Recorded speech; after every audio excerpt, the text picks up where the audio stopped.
जी हाँ दोस्तों, Aditya study zone में आपका स्वागत है। तो आज हम लोग जीके जीएस का प्रैक्टिस सेट नंबर 10 लेकर आए हैं, जो जीके जीएस का 20 क्वेश्चन का धमाकेदार सीरीज लेकर आए हैं, जो पिछले वर्षों में SSC GD, MTS, Bihar police driver एवं बिहार पुलिस एवं बिहार दरोगा अन्य एग्जाम जिसमें भी जीके जीएस का प्रश्न पूछा जाता है, उसके लिए बहुत ही महत्वपूर्ण सीरीज है।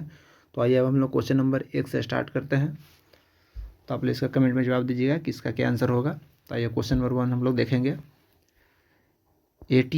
एटीएम का पूर्ण रूप क्या होता है? तो आइए हम लोग ऑप्शन देखते हैं। Any time money, option number B में all time money, option number C में automated teller machine, option number D में ऑटोमेटिक टेलर मनी। तो आप लोग इसका कमेंट में जवाब दीजिए, इसका सही आंसर क्या होगा। तो इसका सही आंसर क्या होगा? Option number C, automated teller machine. आइए हम लोग क्वेश्चन नंबर 2 देखते हैं।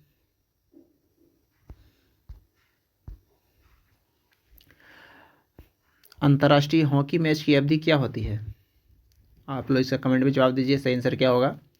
ऑप्शन ए में दिया हुआ है 90 मिनट, ऑप्शन नंबर बी में दिया हुआ है 70 मिनट, ऑप्शन नंबर सी में दिया हुआ है 60 मिनट, ऑप्शन नंबर डी में दिया हुआ है 80 मिनट। तो अंतर्राष्ट्रीय हॉकी मैच की अवधि क्या होती है? तो सही इसका आंसर क्या होगा? तो ऑप्शन नंबर सी 60 मिनट। आइए क्वेश्चन नंबर हम लोग 3 देखते हैं। निम्न में से कौन ब्रिक्स राष्ट्र नहीं है, यानी कि ब्रिक्स समूह में कौन सा देश शामिल नहीं है ऑप्शन के अनुसार? तो ऑप्शन ए में दिया हुआ है ब्राज़ील, ऑप्शन नंबर बी में दिया हुआ है रूस, ऑप्शन नंबर सी में दिया हुआ है ब्रिटेन, ऑप्शन नंबर डी में दिया हुआ है चाइना। तो ब्रिक्स में शामिल देश नहीं है, तो इसका सही आंसर क्या होगा? कमेंट में इसका जवाब दीजिए। तो सही आंसर होगा option number C, Britain BRICS में शामिल देश नहीं है। इसके ऑप्शन जो ब्रिक्स दिया हुआ है इसी में सारा देश का नाम छिपा हुआ है। बी से ब्राज़ील, आ से रसिया, आई से इंडिया, सी से चाइना, एस से साउथ अफ्रीका। तो इसमें ब्रिटेन शामिल नहीं है, तो इसका सही आंसर क्या होगा? Option number C. आइए हम लोग क्वेश्चन नंबर 4 देखते हैं।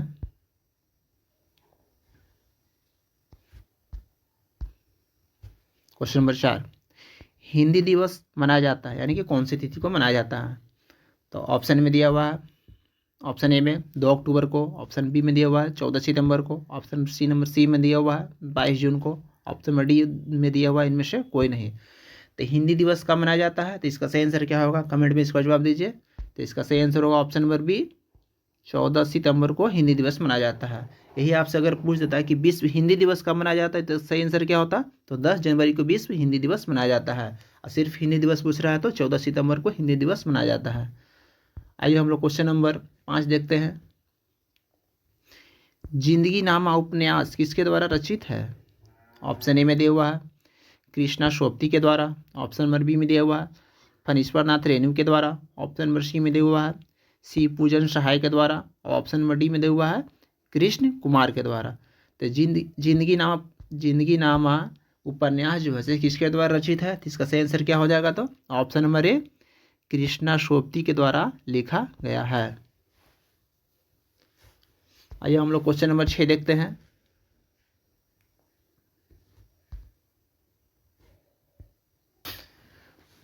क्वेश्चन नंबर 6, उस राज्य का नाम बताइए जहां से भारत के प्रथम राष्ट्रपति चुने गए थे।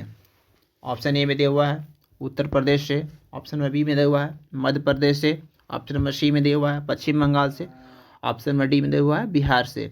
तो उस राज्य का नाम बताइए जहां से भारत का प्रथम राष्ट्रपति चुने गए थे। इसका सही आंसर क्या होगा? तो भारत का प्रथम राष्ट्रपति कौन थे?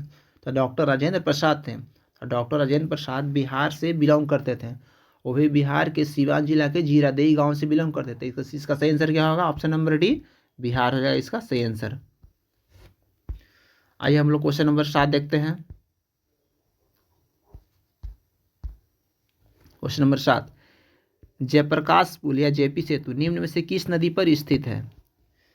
ऑप्शन ए में दिया हुआ है सरयू नदी पर, ऑप्शन नंबर बी में दिया हुआ है घाघरा नदी पर, ऑप्शन नंबर सी में दिया हुआ है गंगा नदी पर, ऑप्शन नंबर डी में दिया हुआ है यमुना नदी पर।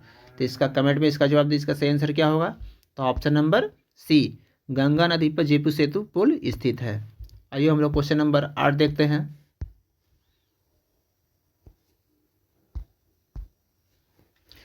जलालगढ़ किला बिहार के किस जिले में स्थित है?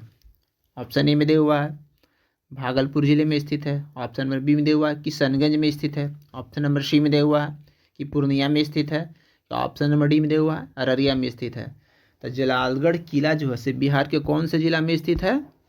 तो यह किला जो है से बिहार के पूर्णिया जिले में स्थित है। ऑप्शन नंबर सी इसका सही आंसर होगा।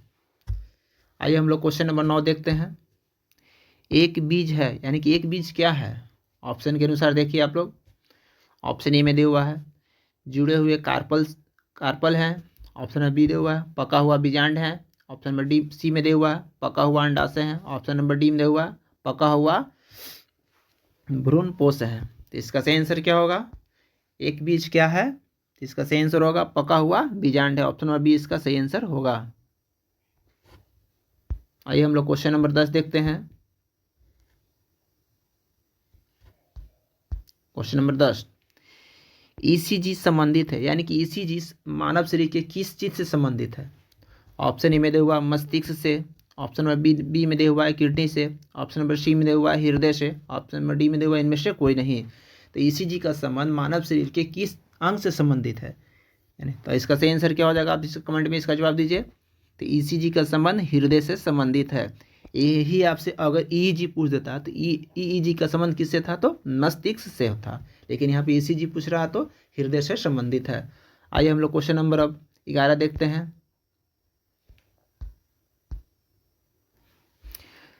क्वेश्चन नंबर 11, प्राकृतिक वर्णन का सिद्धांत किसने दिया था? ऑप्शन ए में दिया हुआ लैमार्क ने दिया था। ऑप्शन नंबर बी में दिया हुआ चार्ल्स डार्विन ने दिया था। ऑप्शन नंबर सी में दिया हुआ हेवार्ड ने दिया था। ऑप्शन नंबर डी में दिया हुआ बेंजामिन फ्रैंकलिन ने दिया था। प्राकृतिक वर्णन का सिद्धांत किसने दिया था? तो इसका सही आंसर क्या होगा? तो option number B Charles Darwin ने दिया था। आइए हम लोग क्वेश्चन नंबर 12 देखते हैं। तो हंसाने वाली गैस का रासायनिक नाम क्या होता है? ऑप्शन ए में दिया हुआ है nitric oxide. Option number B में दिया हुआ है nitrous oxide. Option number C में दिया हुआ है nitrogen penta oxide. Option number D में दिया हुआ है नाइट्रोजन। तो हंसाने वाली गैस का रासायनिक नाम क्या होता है? तो नाइट्रस ऑक्साइड N2O इसका फार्मूला होता है। आइए हम लोग क्वेश्चन नंबर अब 13 देखते हैं।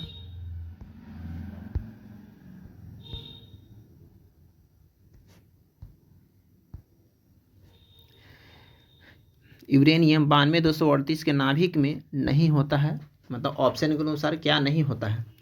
ऑप्शन में भी दिया हुआ है 92 प्रोटॉन। ऑप्शन में बी दिया हुआ है 92 न्यूट्रॉन। ऑप्शन नंबर सी में दिया हुआ है 146 न्यूट्रॉन। ऑप्शन नंबर डी में दिया हुआ है 238 न्यूक्लियॉन।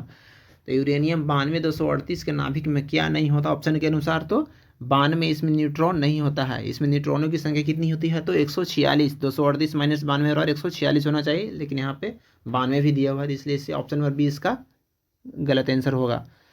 आइए हम लोग क्वेश्चन नंबर 14 देख।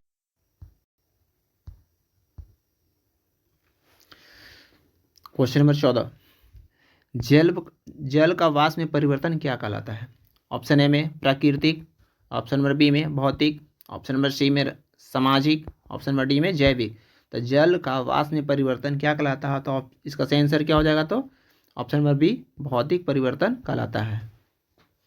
आइए हम लोग क्वेश्चन नंबर 15 देखते हैं।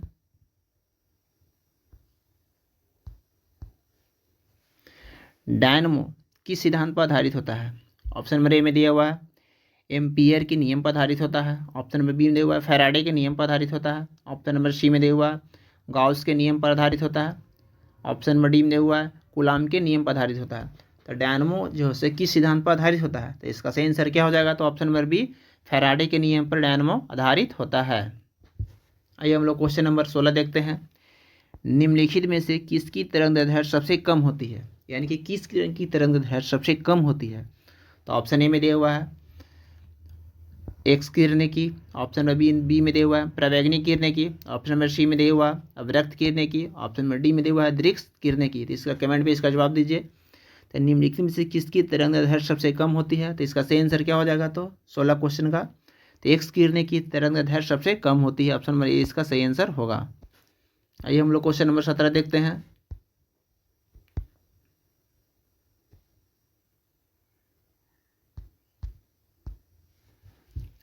आकाश में उड़ते पक्षी में होती है, यानी कि क्या निहित होती है?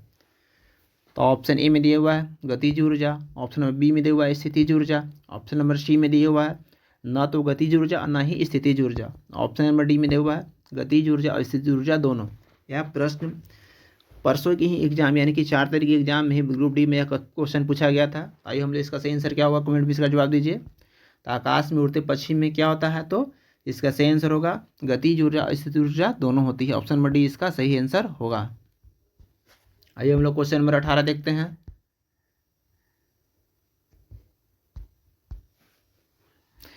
बल का बीमीय समीकरण क्या होता है, यानी कि बल का बीमीय समीकरण क्या होता है, तो ऑप्शन में इसका जवाब दीजिए। तो इसका सही आंसर क्या होगा, तो बल का बीमीय समीकरण, तो ऑप्शन नंबर सी इसका सही आंसर होगा mLT के पावर -2। ऑप्शन नंबर सी इसका सही आंसर होगा। आइए हम लोग क्वेश्चन नंबर 19 देखते हैं।